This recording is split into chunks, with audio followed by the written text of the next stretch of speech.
ഭരതേ, ബംഗ്ലാദേശിലെ ഹിന്ദുവേട്ട അറിയുന്നുണ്ടോ? അതുപോലെ ഒരു സന്യാസിയെ അറസ്റ്റ് ചെയ്തിരിക്കുന്നു. അദ്ദേഹം ഇപ്പോൾ ജയിലിലാണ്.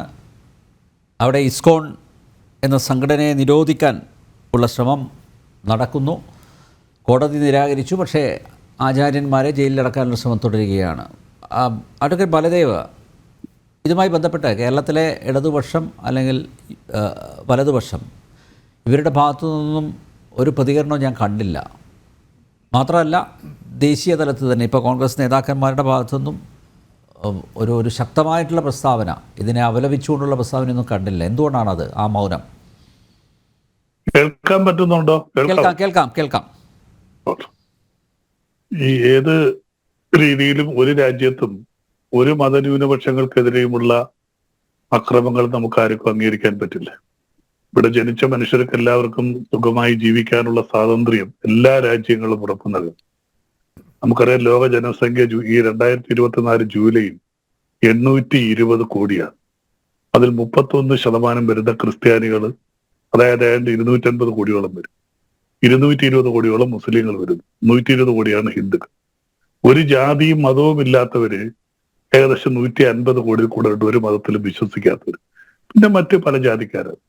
ഇപ്പൊ ജാതിയുടെ മതത്തിന്റെ പേര് പറഞ്ഞുകൊണ്ട് ഒരു രാഷ്ട്രവും ഒരു മനുഷ്യരെയും, അത് ന്യൂനപക്ഷമായാലും ഭൂരിപക്ഷമായാലും ഉപദ്രവിക്കാൻ പാടില്ല. അതിനെനിക്ക് മാതൃകയായി തോന്നുന്നത്, ഇന്തോനേഷ്യ 28 കോടി ജനമാണ്. അവിടുത്തെ ജനസംഖ്യ 4ാം സ്ഥാനമാണ് ലോക ജനസംഖ്യ. അതിൽ 25 കോടി അവിടെ മുസ്ലിങ്ങളാണ്. ഏറ്റവും കൂടുതൽ മുസ്ലിങ്ങളുള്ള രാജ്യം. 2.5 കോടിക്കകത്ത് വരുന്ന ക്രിസ്ത്യൻസ് 50 ലക്ഷമാണ് അവിടെ ഹിന്ദുക്കളുള്ളത്. അത് ബാലിയിലാണ്. ഞാൻ അവിടെ പോയിട്ടുമുണ്ട്. പക്ഷെ അവിടെ 1952 ഒരു വലിയ വർഗീയ സംഘർഷം ഉണ്ടായി, ഹിന്ദു മുസ്ലിം സംഘർഷം ഉണ്ടായി. അതിനുശേഷം അവിടെ ഹിന്ദു മുസ്ലിം സംഘർഷങ്ങളോ വർഗീയ സംഘർഷങ്ങളോ കുറവാണ്. സംഘർഷങ്ങളില്ലാതില്ല, സംഘർഷങ്ങൾ കുറവാണ്. പക്ഷെ സുഹോർത്തോയ്ക്കെതിരെ 95 നടന്ന സംഘർഷത്തിന് ശേഷം 30 വർഷമായിട്ട് ലോകത്ത് ഏറ്റവും കൂടുതൽ മുസ്ലിങ്ങളുള്ള 25 കോടി വരുന്ന ഇന്തോനേഷ്യയിൽ അവിടുത്തെ ന്യൂനപക്ഷം വരുന്ന ക്രിസ്ത്യാനികൾക്കോ ഹിന്ദുക്കൾക്കോ എതിരെ വലിയ രീതിയിലുള്ള സംഘർഷങ്ങളൊന്നും കാണുന്നില്ല. പക്ഷെ മറ്റ് പല രാജ്യങ്ങളിലും ഈ രീതിയിലുള്ള സംഘർഷങ്ങൾ നമ്മൾ വളരെ രൂക്ഷമായിട്ട് കാണുന്നുണ്ട്. പല രാജ്യങ്ങളിൽ കാണുന്നുണ്ട്. ഇവിടെ നേരത്തെ സർക്കാർ പറഞ്ഞതുപോലെ മിഡിൽ ഈസ്റ്റ് രാജ്യങ്ങൾ, അതായത് മുസ്ലിങ്ങൾ മാത്രമുള്ള മിഡിൽ ഈസ്റ്റ് രാജ്യങ്ങൾ ഒഴിച്ചാൽ ബാക്കി മുസ്ലിങ്ങൾ ഭരിക്കുന്ന ഭൂരിപക്ഷമുള്ള രാജ്യങ്ങൾ, ആഫ്രിക്കൻ രാജ്യങ്ങളായാലും ചില ഏഷ്യൻ രാജ്യങ്ങളായാലും, ഇവിടെ എല്ലാം തന്നെ വളരെ കൂടുതലായിട്ടുള്ള വർഗീയ സംഘർഷങ്ങൾ, ഏറ്റവും കൂടുതൽ വർഗീയ സംഘർഷങ്ങൾ ലോകത്തിലുള്ളത് അങ്ങനെ തന്നെയാണ്. നമ്മൾ ലോക ചരിത്രം തന്നെ പരിശോധിച്ചാൽ ഏറ്റവും കൂടുതൽ യുദ്ധം ഉണ്ടായിട്ടുള്ളത് മുസ്ലിം രാജ്യങ്ങൾ തമ്മിലാണ്. വർഷങ്ങൾ നീണ്ടുന്ന യുദ്ധം. ഇറാൻ ഇറാഖ് യുദ്ധം 10 വർഷം നീണ്ടുന്ന യുദ്ധമാണ്. അതുപോലെ ചരിത്രം നമ്മൾ അങ്ങോട്ട് പരിശോധിച്ചാൽ ഒരുപാട് യുദ്ധങ്ങൾ, ഇപ്പോഴും അട്ടിമറികൾ ഏറ്റവും കൂടുതൽ നടക്കുന്നു പാകിസ്ഥാൻ, അഫ്ഗാനിസ്ഥാൻ തുടങ്ങിയ രാജ്യങ്ങളിലെല്ലാം. അപ്പൊ ഇത് ഒന്നും തന്നെ സാധാരണ ജനങ്ങൾക്ക് തീർച്ചയായിട്ടും നല്ല രീതിയിലുള്ള ഒരു ജനജീവിതമായിട്ട് മുന്നോട്ട് പോകാൻ പറ്റുന്നതല്ല. അപ്പൊ ഒരു രീതിയിലുള്ള മതവർഗീയ സംഘർഷങ്ങൾ ഒരു ജനങ്ങളെയും നല്ല രീതിയിൽ കൊണ്ടുപോകുന്നതല്ല. അത് തന്നെയാണ് സ്വാമി വിവേകാനന്ദൻ, ഇപ്പൊ നമുക്കറിയാം ലോകമത സമ്മേളനം നടക്കുന്നു. സ്വാമി വിവേകാനന്ദൻ ആദ്യമായിട്ട് ഈ ആശയവുമായിട്ട് മുന്നോട്ട് വന്ന ആളാണ്. മതം ഏതായിരുന്നാൽ പോലും മനുഷ്യരല്ല ഒന്നിച്ചു പോകണമെന്ന ഗുരുവിന്റെ ആശയങ്ങളൊക്കെ അതിന്റെ പിന്നിലാണ്. പക്ഷെ ഇതിനെല്ലാം വിരുദ്ധമായിട്ട് ലോകത്ത് ഏറ്റവും കൂടുതൽ ഇപ്പൊ നടക്കുന്നത് വർഗീയ സംഘർഷങ്ങളാണ്. ഇപ്പൊ ബംഗ്ലാദേശിലെ കാര്യങ്ങൾ തീർച്ചയായിട്ടും ഒരു രീതിയിൽ നമുക്ക് കിട്ടുന്ന വാർത്ത അനുസരിച്ച് പറയുകയാണെങ്കിൽ നമുക്ക് ന്യായീകരിക്കാൻ പറ്റില്ല. കാരണം ഇസ്കോൺ എന്ന് പറയുന്നത് ഒരു ഗ്ലോബൽ ഓർഗനൈസേഷൻ ആയിട്ടാണ് ഞാൻ അതിനെ കുറിച്ച് അന്വേഷിച്ചപ്പോൾ പറയാൻ കഴിഞ്ഞു. പക്ഷെ അവരവിടെ ചുമത്തിയിരിക്കുന്നത് രാജ്യദ്രോഹ കുറ്റമാണ്. അപ്പോൾ അതിന്റെ യാഥാർത്ഥ്യം എന്താണെന്ന് നമുക്കറിയില്ല. രാജ്യദ്രോഹ കുറ്റം ചുമത്തി അദ്ദേഹത്തിന്റെ ജയിലിലടക്കാൻ ശ്രമിക്കുന്നു. അവിടെ സംഘർഷമുണ്ടാകും. നമുക്കറിയാം, നേരത്തെ ദുർഗാപൂജയുമായി ബന്ധപ്പെട്ട് അവിടെ സംഘർഷമുണ്ടായി. അപ്പോൾ അവിടെ വളരെ ന്യൂനപക്ഷമാണ്. ഹിന്ദു എന്ന് പറയുന്നത് ബംഗ്ലാദേശിൽ വെച്ച് വളരെ കുറഞ്ഞ ഒരു ജനസംഖ്യ മാത്രമാണ്. എന്നാൽ ലോക ജനസംഖ്യയിൽ 8ാം സ്ഥാനമാണെന്നത് ബംഗ്ലാദേശിനുള്ളത്. പാകിസ്ഥാൻ 5ാം സ്ഥാനം. കാര്യം അത്രയ്ക്ക് ജനസംഖ്യ ഉണ്ട് അവിടെ. അപ്പോൾ ഇതിനൊന്നും നമുക്ക് ഒരിക്കലും ന്യായീകരിക്കാൻ പറ്റില്ല. അപ്പൊ അതിനോട് നമ്മൾ ചേർത്ത് പറയുമ്പോൾ ഇവിടെ എനിക്ക് മുമ്പ് സംസാരിച്ച ശ്രീ നസത് ഖാൻ പറഞ്ഞ ചില കാര്യങ്ങൾ ശരിയാണ്. ഖുറാനകത്ത് കുറെ അധികം കാര്യങ്ങൾ തെറ്റായി പറയുന്നുണ്ട്. അത് എല്ലാ പുരാണങ്ങളിലും ഉണ്ട്. ഖുറാനകത്ത് മാത്രമല്ല, നമ്മളിപ്പോഴും ചില അനാചാരങ്ങൾ ദുർഗാക്ഷേത്രത്തിലൊക്കെ പിന്നെ പല കുരുതി കൊടുത്ത് ആചരണം നടത്തുന്നു. അതൊക്കെ പലതിലും ഉണ്ട്. പക്ഷെ ഇതിനകത്ത് നല്ല ഏത് കാര്യങ്ങളിൽ 16ാം നൂറ്റാണ്ടിൽ ജോൺ മിൽട്ടൺ അദ്ദേഹത്തിന്റെ ആരിയോപജറ്റിക്ക എന്നൊരു പുസ്തകം എഴുതിയായിരുന്നു. ആ ആരിയോപജറ്റിക്ക എന്ന പുസ്തകത്തിൽ അദ്ദേഹം പറഞ്ഞത് പ്രൊമിസ്കസ് റീഡിംഗ് എന്നാണ്.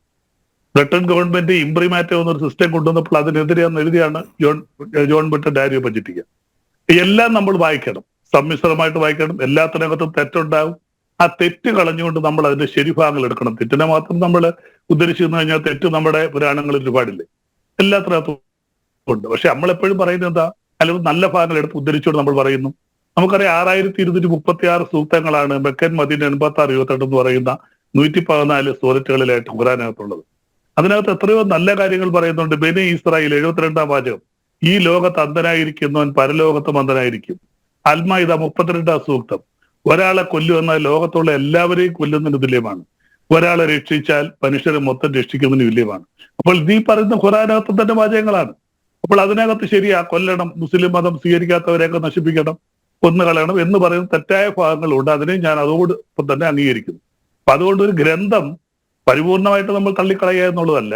അവരുടെ വിശ്വാസങ്ങൾ അവരുടെ വഴിക്ക് പോട്ടെ. നമ്മൾ ഭാരതത്തിലായാലും നമുക്കറിയാം, ലോകത്തിൽ ഏറ്റവും കൂടുതൽ മതേതരം കാത്തു സൂക്ഷിക്കുന്ന ഒരു രാജ്യം തന്നെയാണ് ഭാരതം. പക്ഷെ അവിടെയും ഒരു ഒറ്റപ്പെട്ട സംഭവം. ഇവിടെ ഇപ്പൊ നമ്മൾ ഇസ്കോന്റെ കാര്യം പറഞ്ഞതല്ലാണ്, പ്രൊഫസറുടെ കാര്യം ഓർമ്മ വരുന്നില്ല. പ്രൊഫസർ രാജ്യദ്രോഹ കുറ്റം ചുമത്തി വർഷങ്ങളോളം ജയിലിൽ കിടന്നു. അതൊരു മുസ്ലിം പ്രൊഫസറാണ്. അദ്ദേഹത്തിന് ഇന്ത്യ ഗവൺമെന്റ് ചെയ്തതാണത്. വിട്ടിരുന്നു. പക്ഷേ കോടതി അദ്ദേഹത്തെ വെറുതെ വിട്ടു. പക്ഷെ പുറത്ത് വന്ന് 2 മാസം കഴിഞ്ഞ് അദ്ദേഹം മരിച്ചു. കുറച്ചാളെ സംഭവം നടന്നിട്ട് അദ്ദേഹത്തിന് നേരെ ചുമത്തിയിരുന്നത് രാജ്യദ്രോഹ കുറ്റമാണ്. ഒടുവിൽ കോടതി അദ്ദേഹത്തെ വെറുതെ വിട്ടു. അപ്പൊ അതുകൊണ്ട് ഇത് നമുക്ക് ഒരു രാജ്യത്തും ഭൂഷണമായിട്ടുള്ളൊരു കാര്യമല്ല. മതത്തിന്റെ പേരിൽ ഇത് കള്ളക്കേസാണോ ഇവര് നമുക്ക് പുറകോട്ടുള്ള അറിവ് പിന്നെ നമ്മുടെ എക്സ്റ്റേണൽ അഫയേഴ്സ് മിനിസ്ട്രി പുറത്തുവിട്ടിരിക്കുന്നത് എനിക്ക് തോന്നുന്നു അതിന്റെ രന്തിർ ജയ്സാളാണെന്ന് തോന്നുന്നു, നമ്മുടെ വക്താവ് എക്സ്റ്റേണൽ അഫയേഴ്സിന്റെ. അദ്ദേഹം പറഞ്ഞിരിക്കുന്നത് ഇത് അദ്ദേഹത്തിനെതിരെ കള്ളക്കേസ് എടുത്തു ചുമത്തിയെന്നാണ് പറയുന്നത്. മറ്റു രാജ്യത്തിന്റെ ആഭ്യന്തര കാര്യങ്ങൾ നമുക്ക് വ്യക്തമായിട്ട് അറിയാൻ പറ്റില്ല. പക്ഷെ അവിടുത്തെ ഗവൺമെന്റ് അദ്ദേഹത്തിനെതിരെ രാജ്യദ്രോഹ കുറ്റം ചുമത്തിയിരിക്കുന്നു. അപ്പൊ 2 വശമാണ് ഇതിനകത്തുള്ളത്. ഇത് രാജ്യദ്രോഹ കുറ്റം തന്നെയാണോ, അതോ യഥാർത്ഥത്തിൽ ഇസ്കോൺ എന്ന് പറയുന്ന സംഘടന നടത്തിയ അവിടുത്തെ മറ്റു ഇതിലുള്ള സാമൂഹ്യ സാംസ്കാരിക പ്രവർത്തനങ്ങളാണോ, അതോ മതപരമായ പ്രവർത്തനമാണോ? ബംഗ്ലാദേശിന്റെ പതാകയോട് അനാദരവ് കാണിച്ചു എന്നുള്ളതാണ് ഇതൊന്നും നമുക്കാർക്കും അനുമാനങ്ങൾ തന്നെയാണ്. അവിടുത്തെ പ്രസ് ഏജൻസി പുറത്തുവിടുന്നതാണ് പ്രധാനമായിട്ട് പുറത്തേക്ക് വരുമെങ്കിൽ ഇസ്കോണിലെ ചിന്മയ് ആണെന്നോ അദ്ദേഹത്തിന് പുറത്താക്കിയിട്ടുണ്ടെങ്കിൽ അവര് പറയുന്നത് പോലെ രാജ്യദ്രോഹ പ്രവർത്തനം ഏതെങ്കിലും ഇസ്കോൺ എന്ന ഇതിന്റെ മറവിൽ നടത്തിയിട്ടുണ്ടെങ്കിൽ അത് തെറ്റുമാണ്. ഒരു രാജ്യത്തിനകത്ത് നിന്നുകൊണ്ട് ആ രാജ്യത്തിനെതിരെ രാജ്യദ്രോഹ പ്രവർത്തനങ്ങൾ നടത്തുകയാണെങ്കിൽ തീർച്ചയായിട്ടും അത് ശിക്ഷാർഹമാണ്. അപ്പൊ നമുക്ക് ഇതിന്റെ രണ്ടിന്റെ ശരി ഏതാണെന്ന് കുറച്ച് കാര്യങ്ങൾ നോക്കി നമുക്ക് അതിനകത്ത് വ്യക്തമായിട്ട് അറിയാൻ കഴിയുന്നില്ല.